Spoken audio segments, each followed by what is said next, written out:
Hello and welcome to Chapter 2 or Stave 2 of A Christmas Carol by Charles Dickens. We'll pick up right where we left off.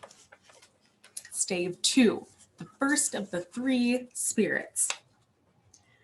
When Scrooge woke, it was so dark that, looking out of bed, he could scarcely distinguish the transparent window from the opaque walls of his chamber. He was endeavoring to pierce the darkness with his ferret eyes when the chimes of a neighboring church struck the 4 quarters. So he listened for the hour. To his great astonishment, the heavy bell went on from 6 to 7, and from 7 to 8, regularly up to 12, then stopped. 12. It was past 2 when he went to bed. The clock was wrong. An icicle must have gotten into the works. 12.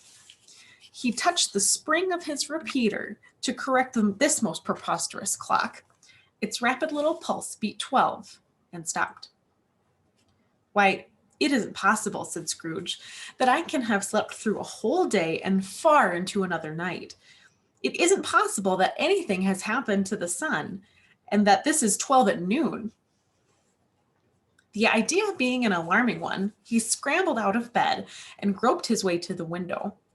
He was obliged to rub the frost off with the sleeve of his dressing gown before he could see anything, and could see very little then. All he could make out was that it was still very foggy and extremely cold, and that there was no noise of people running to and fro and making a great stir, as there unquestionably would have been if night had beaten off bright day and taken possession of the world. This was a great relief, because 3 days after sight of this first of exchange paid to Mr. Ebenezer Scrooge or his order, and so forth, would have become a mere United States security if there were no days to count by. Scrooge went to bed again and thought and thought and thought it over and over and over, and could make nothing of it. The more he thought, the more perplexed he was, and the more he endeavored not to think, the more he thought. Marley's ghost bothered him exceedingly. Every time he resolved within himself, after mature inquiry, that it was all a dream, his mind flew back again, like a strong spring released, to its first position, and presented the same problem to be worked all through. Was it a dream or not? Scrooge lay in this state until the chime had gone 3 quarters more, when he remembered, on a sudden, that the ghost had warned him of a visitation when the bell tolled 1. He resolved to lie awake until the hour was past, and, considering that he could go no more into sleep than go to heaven, this was perhaps the wisest resolution in his power. The quarter was so long that he was more than once convinced he must have sunk into a doze unconsciously and missed the clock. At length it broke upon his listening ear. Ding dong. A quarter past, said Scrooge, counting. Ding dong. Half past, said Scrooge. Ding dong. A quarter to it, said Scrooge. Ding dong. The hour itself, said Scrooge triumphantly, and nothing else. He spoke before the hour bell sounded, which it did now with a deep, dull, hollow, melancholy 1. Light flashed up in the room upon the instant, and the curtains of his bed were drawn. The curtains of his bed were drawn aside, I tell you, by a hand. Not the curtains at his feet, nor the curtains at his back, but those to which his face was addressed. The curtains of his bed were drawn aside, and Scrooge, starting up into a half-recumbent attitude, found himself face to face with the unearthly visitor who drew them, as close to it as I am now to you, and I am standing in the spirit of your elbow. It was a strange figure, like a child, yet not so like a child as like an old man, viewed through some supernatural medium, which gave him the appearance of having receded from the view and being diminished to child's proportions. Its hair, which hung about its neck and down its back, was white as if with age, and yet the face had not a wrinkle on it, and the tenderest bloom was on the skin. The arms were very long and muscular, the hands the same, as if its hold were of uncommon strength. Its legs and feet, most delicately formed, were, like those upper members, bare. It wore a tunic of the purest white, and round its waist was bound a lustrous belt, the sheen of which was beautiful. It held a branch of fresh green holly in its hand, and in a singular contradiction of that wintry emblem, has its dress trimmed with summer flowers.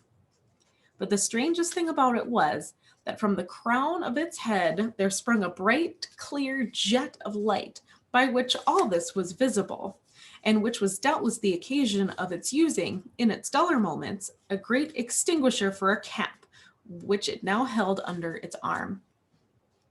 Even this, though, when Scrooge looked at it with increasing steadiness, was not its strangest quality. For as its belt sparkled and glittered now in one part and now another, and what was light one instant at another time was dark, so the figure itself fluctuated in its distinctness, being now a thing with one arm, now with one leg, now with 20 legs, now a pair of legs without a head, now a head without a body, of which dissolving parts no outline would be visible in the dense gloom wherein they melted away. And in the very wonder of this, it would be itself again, distinct and clear as ever. "Are you the spirit, sir, whose coming was foretold to me?" asked Scrooge. "I am." The voice was soft and gentle, singularly low, as if instead of being so close beside him, it were at a distance. "Who and what are you?" demanded Scrooge. "I am the ghost of Christmas past." "Long past?" inquired Scrooge, observant of its dwarfish stature. "No, your past." Perhaps Scrooge could not have told anybody why, if anybody could have asked him, but he had a special desire to see the spirit in his cap, and begged him to be covered. "What?" exclaimed the ghost.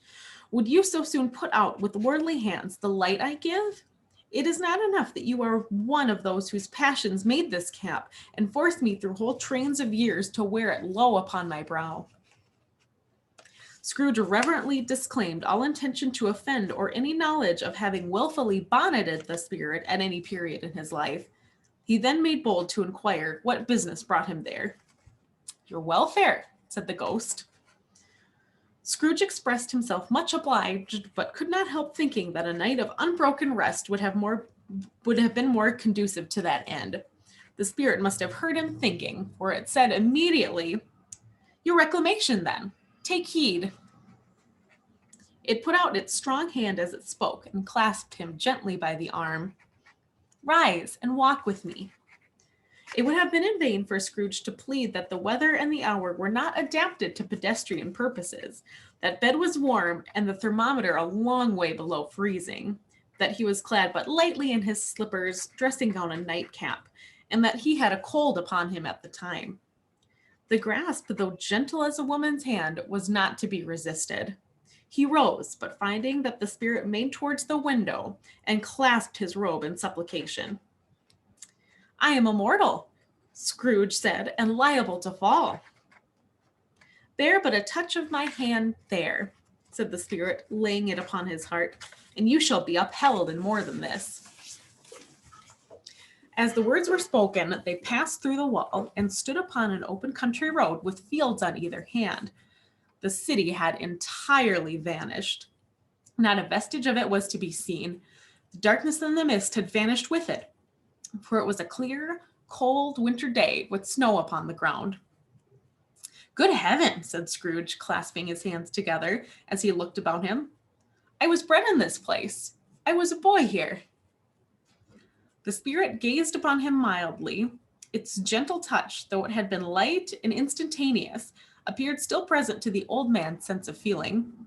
He was conscious of 1,000 odors floating in the air, each one connected with 1,000 thoughts and hopes and joys and cares long, long forgotten. "Your lip is trembling," said the ghost. "And what is that upon your cheek?"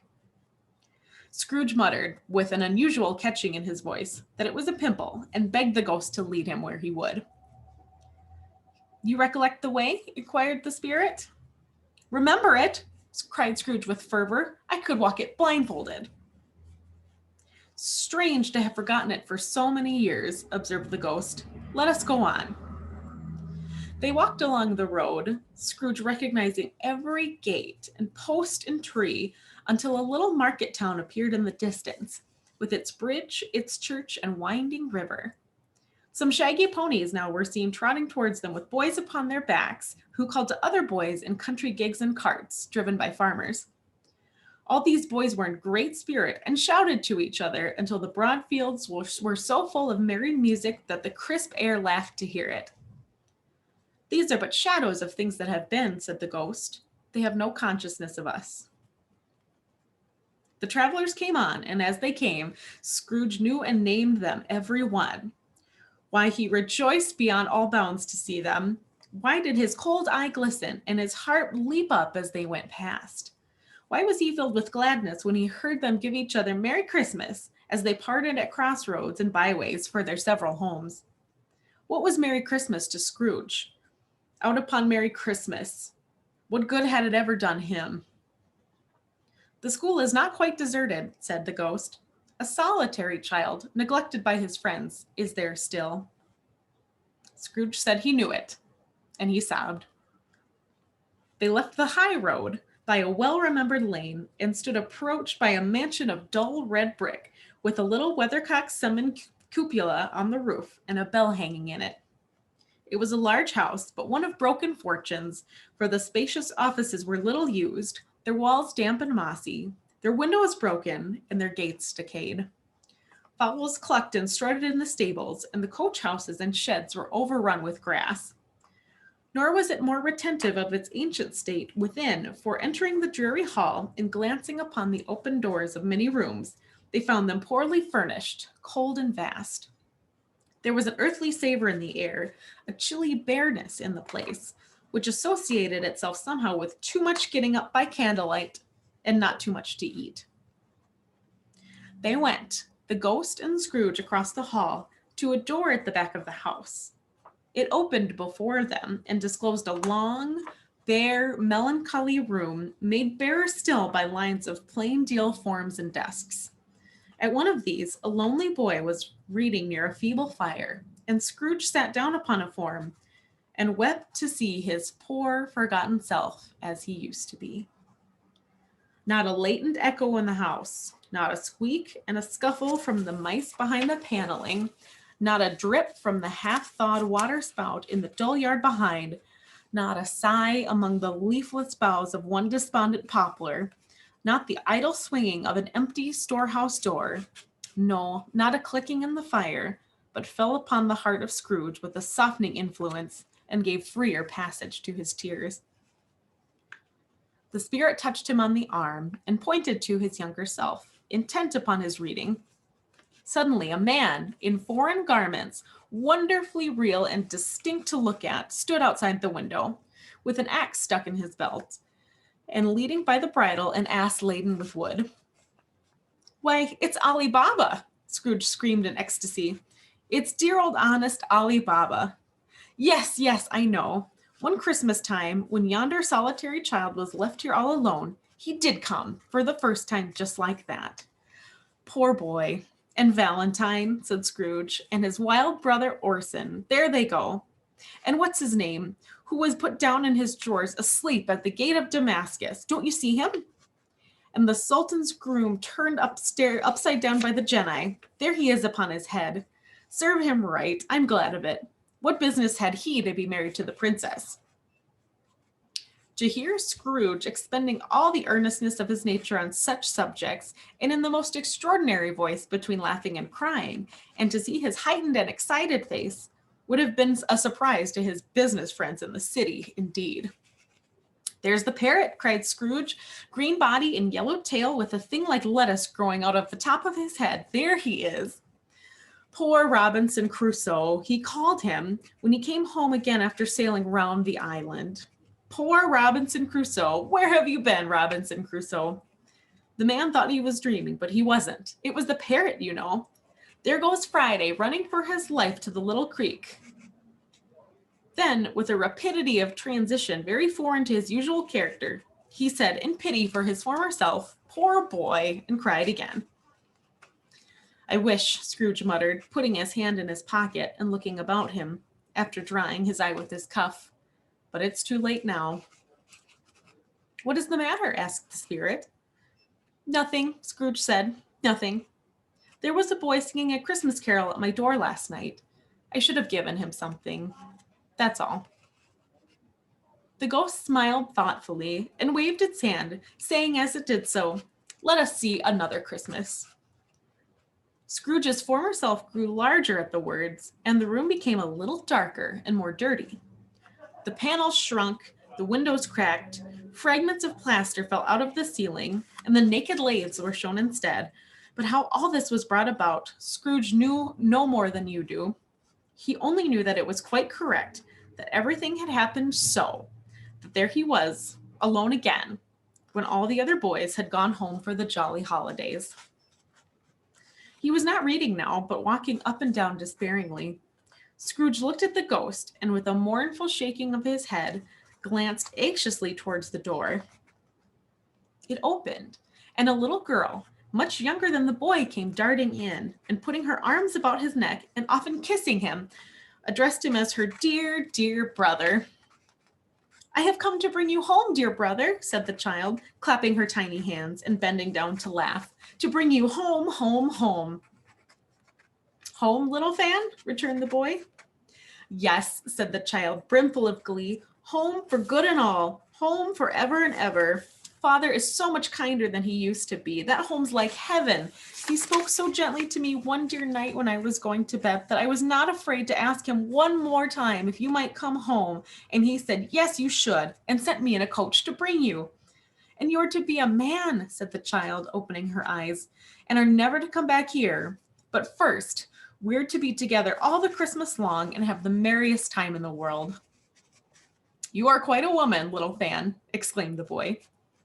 She clapped her hands and laughed, and tried to touch his head, but being too little, laughed again, and stood on tiptoe to embrace him. Then she began to drag him in her childish eagerness towards the door, and he, nothing loath to go, accompanied her. A terrible voice in the hall cried, "Bring down Master Scrooge's box there." And in the hall appeared the schoolmaster himself, who gazed on Master Scrooge with a ferocious condescension, and threw him into a dreadful state of mind by shaking hands with him. He then conveyed him and his sister into the veriest old well of shivering best parlor that was ever seen, where the maps upon the wall and the celestial and terrestrial globes in the windows were waxy with the cold. Here he produced a decanter of curiously light wine and a block of curiously heavy cake, and administered installments of those dainties to the young people, at the same time sending out a meager servant to offer a glass of something to the postboy, who answered that he thanked the gentleman, but if it was the same tap as he had tasted before, he would rather not. Master Scrooge's trunk being by this time tied on top of the chaise, the children bade the schoolmaster good-bye right willingly, and getting into it, drove gaily down the garden sweep, the quick wheels dashing the hoarfrost and the snow from off the dark leaves of the evergreens like spray. "Always a delicate creature, whom a breath might have withered," said the ghost, "but she had a large heart." "So she had," cried Scrooge. "You're right. I will not gainsay it, spirit, God forbid." "She died a woman," said the ghost, "and had, as I think, children." "One child," Scrooge returned. "True," said the ghost, "your nephew." Scrooge seemed uneasy in his mind, and answered briefly, "Yes." Although they had but that moment left the school behind them, they were now in the busy thoroughfares of a city, where shadowy passengers passed and repassed, where shadowy carts and coaches battled for the way, and all the strife and tumult of a real city were. It was plain enough by the dressing of the shops that here too it was Christmas time again, but it was evening and the streets were lighted up. The ghost stopped at a certain warehouse door and asked Scrooge if he knew it. "Know it?" said Scrooge. "I was apprenticed here." They went in. At the sight of an old gentleman in a Welsh wig, sitting behind such a high desk that if he had been 2 inches taller, he must have knocked his head against the ceiling, Scrooge cried in great excitement, "Why, it's old Fezziwig! Bless his heart, it's Fezziwig alive again." Old Fezziwig laid down his pen, looked up at the clock, which pointed to the hour of 7. He rubbed his hands, adjusted his capacious waistcoat, laughed all over himself from his shoes to the organ of benevolence, and called out in a comfortable, oily, rich, fat, jovial voice, "Yo-ho there, Ebenezer!" Scrooge's former self, now grown into a young man, came briskly in, accompanied by his fellow apprentice. "Dick Wilkins, to be sure," said Scrooge to the ghost. "Bless me, yes, there he is. He was very attached to me, was Dick. Poor Dick. Dear, dear." "Yo-ho, my boys," said Fezziwig. "No more work tonight. Christmas Eve, Dick. Christmas, Ebenezer. Let's have the shutters up," cried old Fezziwig with a sharp clap of his hands, "before a man can say Jack Robinson." You wouldn't believe how these two fellows went at it. They charged into the street with the shutters. 1, 2, 3, had 'em up in their places. 4, 5, 6, barred 'em and pinned 'em. 7, 8, 9, and came back before you could have got to 12, panting like racehorses. "Hilly-ho!" cried old Fezziwig, skipping down from the high desk with wonderful agility. "Clear away, my lads, and let's have lots of room here. Hilly-ho, Dick! Cheer up, Ebenezer!" Clear away. There was nothing they wouldn't have cleared away or couldn't have cleared away with old Fezziwig looking on. It was done in a minute. Every movable was packed off as if it were dismissed from public life evermore. The floor was swept and watered, the lamps were trimmed, fuel was heaped upon the fire, and the warehouse was as snug and warm and dry and bright as a ballroom as you would desire to see upon a winter's night. In came a fiddler with the music book and went up to the lofty desk and made an orchestra of it and tuned like 50 stomach aches. In came Mrs. Fezziwig, one vast, substantial smile. In came the 3 Miss Fezziwigs, beaming and lovable. In came the 6 young followers whose hearts they broke. In came all the young men and women employed in the business. In came the housemaid with her cousin, the baker. In came the cook with her brother's particular friend, the milkmaid, Nan. In came the boy from over the way, who was suspected of not having board enough from his master, trying to hide himself behind the girl from next door, but one who was proved to have had her ears pulled by her mistress. In they all came, one after another, some shyly, some boldly, some gracefully, some awkwardly, some pushing, some pulling. In they all came, anyhow and everyhow. Away they all went, 20 couple at once, hands half round and back again the other way, down the middle and up again, round and round in various stages of affectionate grouping. Old top couple always turning up in the wrong place, new top couple starting off again. As soon as they all got there, all top couples at last, and not a bottom one to help out. When this result was brought about, old Fezziwig, clapping his hands to stop the dance, cried out, "Well done!" And the fiddler plunged his hot face into a pot of porter, especially provided for that purpose. But scorning rest upon his reappearance, he instantly began again, though there were no dancers yet, as if the other fiddler had carried them home, exhausted on a shutter, and here he were a brand new man resolved to beat him out of sight or perish. There were more dances, and there were forfeits, and more dances, and there was a cake, and there was a great piece of cold roast, and there was a great piece of cold boiled, and there were mince pies and plenty of beer. But the great effect of the evening came after the roast and the boiled, when the fiddler, an artful dog, mine, the sort of man who knew his business better than you or I could have told it to him, struck up Sir Roger de Coverley. Then old Fezziwig strode out to dance with Mrs. Fezziwig. Top couple, too, with a good stiff piece of work cut out for them, 3 or 4 and 20 pairs of partners, people who were not to be trifled with, people who would dance and had no notion of walking. But if they had been twice as many, 4 times, old Fezziwig would have been a match for them, and so would have Mrs. Fezziwig. As to her, she was worthy to be his partner in every sense of the term. If that's not high praise, tell me higher, and I'll use it. A positive light appeared to issue from Fezziwig's calves.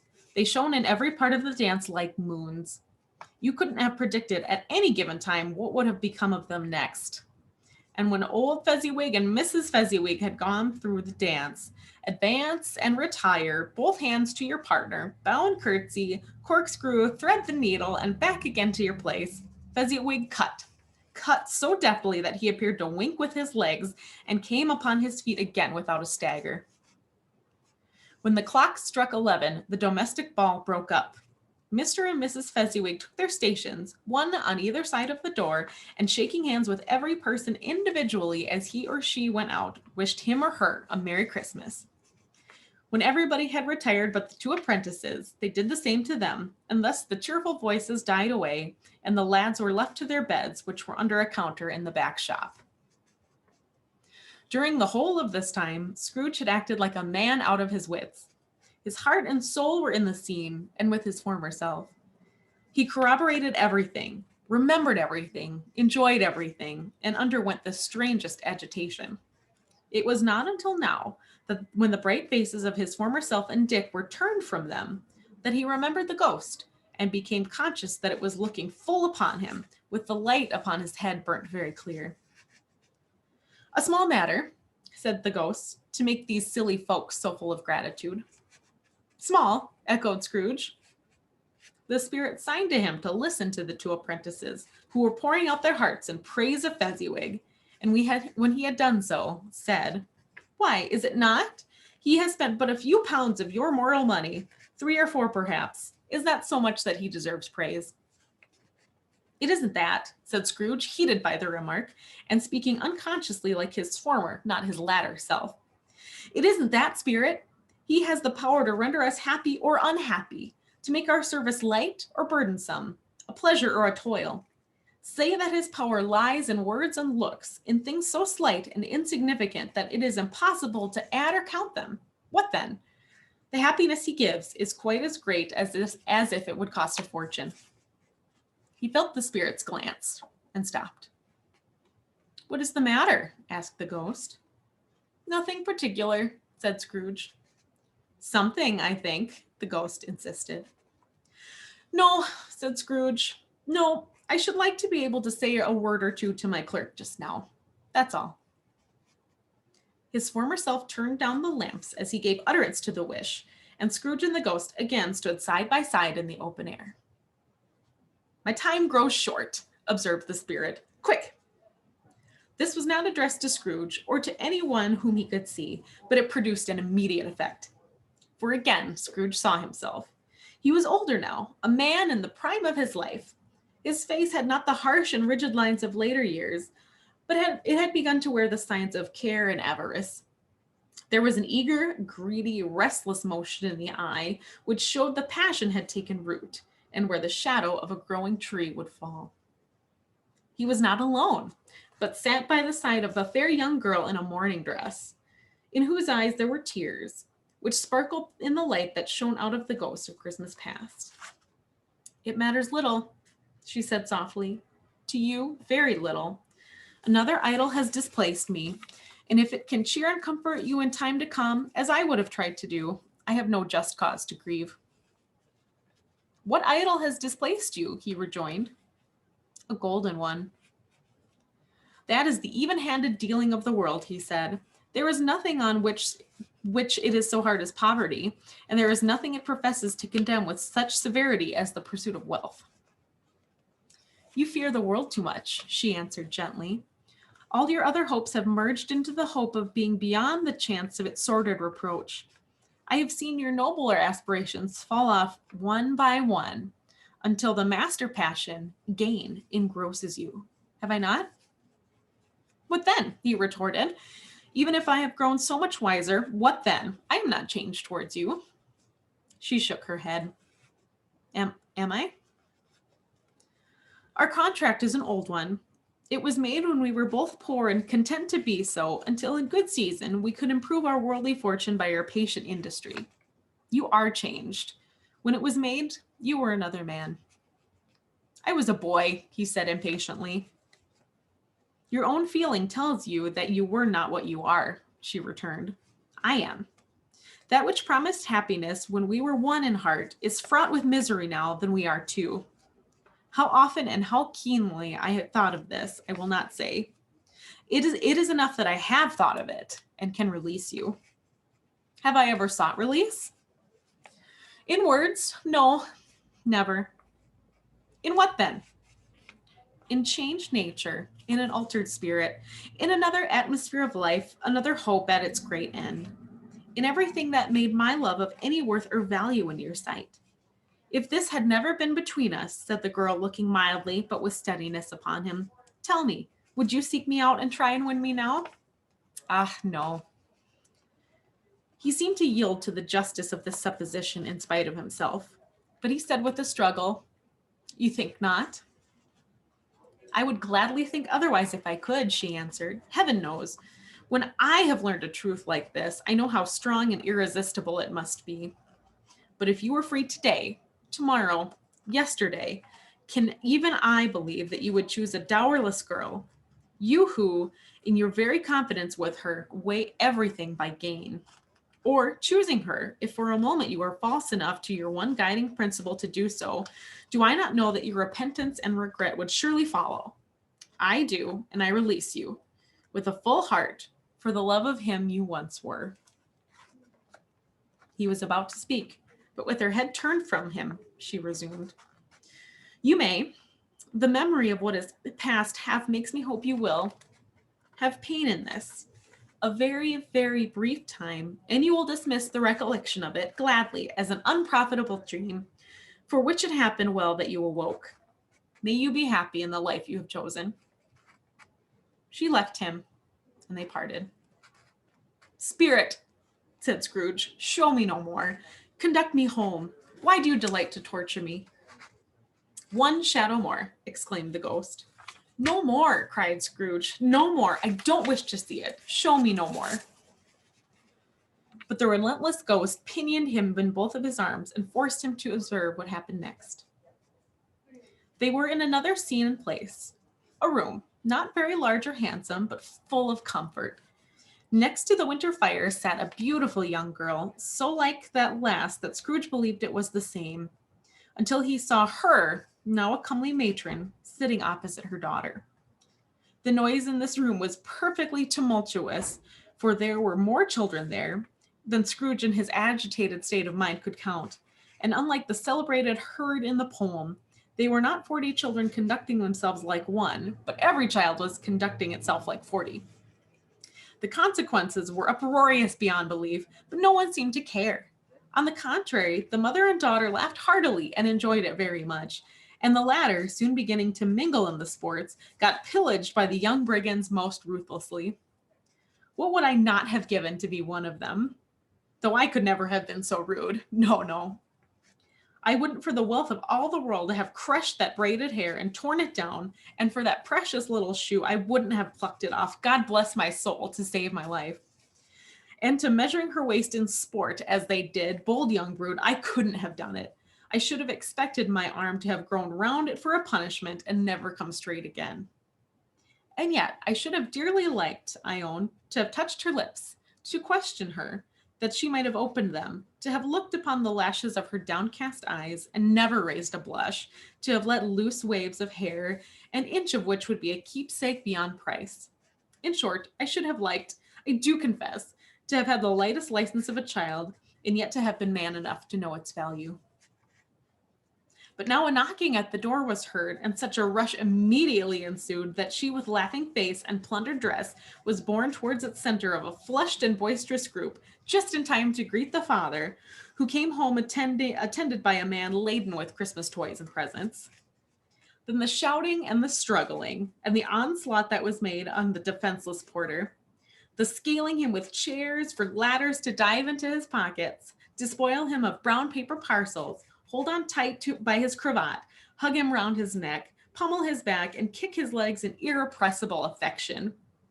The shouts of wonder and delight with which the development of every package was received.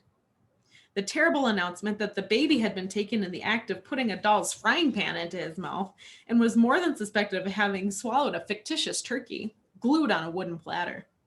The immense relief of finding this a false alarm, the joy and gratitude and ecstasy. They are all indescribable alike. It is enough that by degrees the children and their emotions got out of parlor, and by one stair at a time, to the top of the house where they went to bed, so subsided.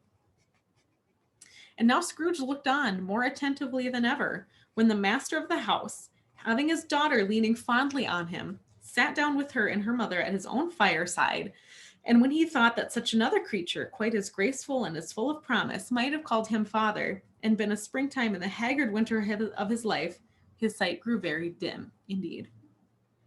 Belle, said the husband, turning to his wife with a smile, I saw an old friend of yours this afternoon. Who was it? Guess. How can I? Tut, I don't know, she added in the same breath, laughing as he laughed. Mr. Scrooge. Mr. Scrooge it was.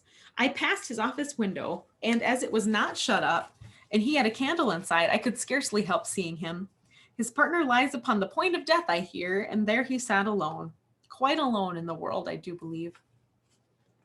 Spirit, Scrooge said in a broken voice, remove me from this place. I told you these were shadows of things that have been, said the ghost. That they are what they are. Do not blame me. Remove me, Scrooge exclaimed. I cannot bear it. He turned upon the ghost, and seeing that it looked upon him with a face, in which in some strange way there were fragments of all the faces it had shown him, wrestled with it. Leave me, take me back, haunt me no longer. In the struggle, if that can be called a struggle in which the ghost with no visible resistance on his own part was undisturbed by any effort of its adversary, Scrooge observed that its light was burning high and bright, and dimly connected that with its influence over him. He seized the extinguisher cap and by sudden action pressed it down upon its head. The spirit dropped beneath it, so that the extinguisher covered its whole form, but though Scrooge pressed down on it with all its force, he could not hide the light, which streamed from under it in an unbroken flood upon the ground. He was conscious of being exhausted and overcome by an irresistible drowsiness, and further of being in his own bedroom. He gave the cap a parting squeeze, in which his hand relaxed, and had barely time to reel to bed before he sank into a heavy sleep. That's the end of chapter 2, or stave 2. Join us tomorrow for the next chapter, stave 3, the second of the three spirits.